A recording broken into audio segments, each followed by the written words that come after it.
Diyos maray na aga sa indurabos mga katiwala. Welcome po digdi sa tuyang programa na Diyos Bago an Gabos. Ini po si Father Kevin James Fonasher. Kita digdi sa nadawog niya itong ebanghelyo, nadangog tayo ng prinsipe nin katuninongan na nagsasabi na di siya nagdigdi tangani na magdaraning katuninongan kundi espada. Nagdigdi sa Yesu Kristo tangani magdara ni espada but sabihon nin pagkabaranga. And ining pagkabaranga na ini sabi ni Yesu Kristo mababanga kay ini an sa tuyang mga relasyon, an sa tuyang familia.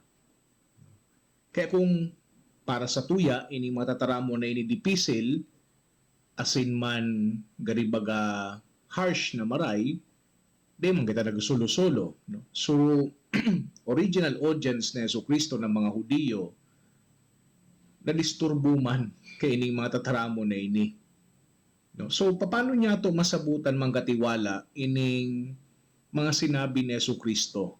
Sa pagsabot niya to kay ining mga very passionate as in man mga disturbing na tataramo ni Yesu Kristo, kinakaipuhan niya to na mag-refrain sa pag-ibon ng duwang extremes. Ano po? But sabihon, bako literal na marhay an sa tuyang pagkasabot. Kaya kinakaipuhan niya itong sabuton ini duman sa konteksto na kung saan pinag-ibon ni Yesu Kristo ining mga statements na ini. So, sabi kan mga Bible exegetes, kaipuhan ngaya maalaman so allegorical, anagogical, and moral sense kay ning pinagsasabi ni Jesus. Ano? So, kung hilingon niya ito, mangkatiwala ining mga tataramo ni Yesu Kristo. No? Sabi niya, do not suppose I have come to bring peace to the earth. It is not peace that I bring, but a sword. No? For I have come to set a man against his father, a daughter against her mother, a daughter-in-law, etc., etc. No? Sabi ni Yesu Kristo, ang kalaban ngaya kan sarong tawo, iyo itong miyembro kan sa iyang household.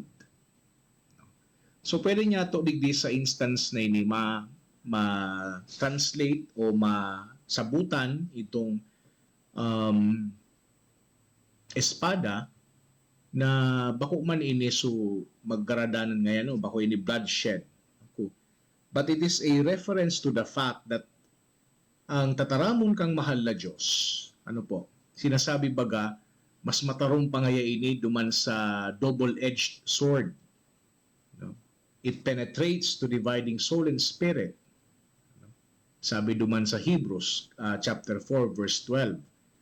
So, pwede niya to na mapasabot ining mga sabihon o mga sinabi ni Yesu Kristo na ang katotohan kan mahal na Diyos sarong espada na nagseseparar o nagdi-divide kan katotohan asin sa kaputikan, kan tama sa sala, kan marhay sa maraot.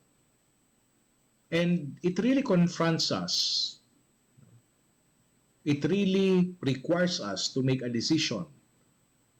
Asin man sa satuyang pagdesisyon for or against duman sa katotohan kang Diyos can literally divide us. Ibagay ni so duman sa sinabi man ni Propeta Isaiah sa ilo na pagbasa na di siya nagduwa na magtaramkan katotohan kang namamalisyahan niya na garibaga igwa ng karaktan na nangyayari sa iyang panahon.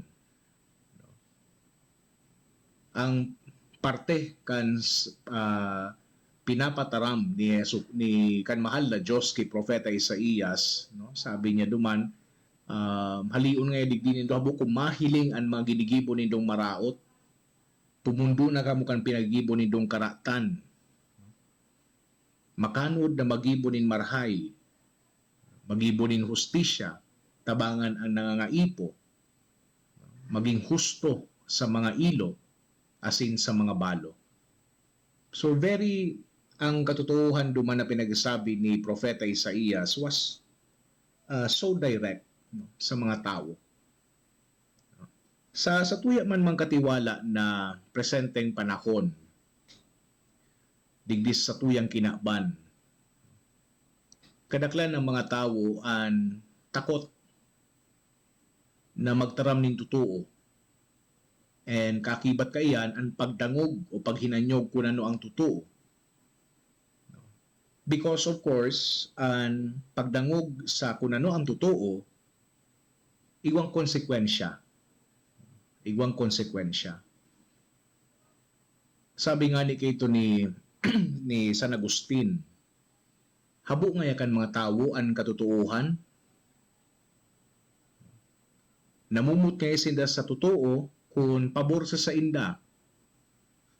Asin uyam ang mga tawo sa kung ano ang totoo kung pinagkukurihir sinda kaini.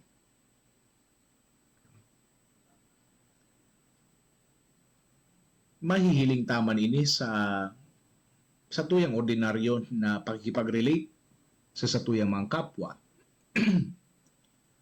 For example, sinabihan ka, pinag-feedbackan ka, kan malain mong ugali, pero di may tumaako. Nakaiwal mo na lugod so amigo, kaya amiga mo nagsabi sa imo kayan. Sinabihan ka kan sa imong magurang na magsimba ka, nauyam ka sa imong magurang. So, ang katotohanan na halik kay Jesucristo will really cause division. Makaw sa ini, din pagka-uyam sa satuya ng mga Katoliko, kan pagka-uyam kan mga tao sa tuya. It will cause us to be despised, to be ostracized, to be ridiculed, to be hurt, to be betrayed. Ilingon ta sanaan nangyayari sa social media. Ining mainit-init na issue kang diborsyo. Pag nagpo-post kita nin ilingon sana po nin dumang katiwal, pag nagpo-post kita nin katukduan kang simbahan, kadako lang nag-react negatively. Pero ili nga balo akong kabuhaan ang i-post. Dakulon ma-like, dakulon ma-share pangani. So this is actually a very good invitation for us that o hapot sa satuya nga ni manggatiwala, are we willing to live and to stand and even die for what we know and believe to be the truth? Lalong-lalo na ang katotohanan kan mahal na Diyos.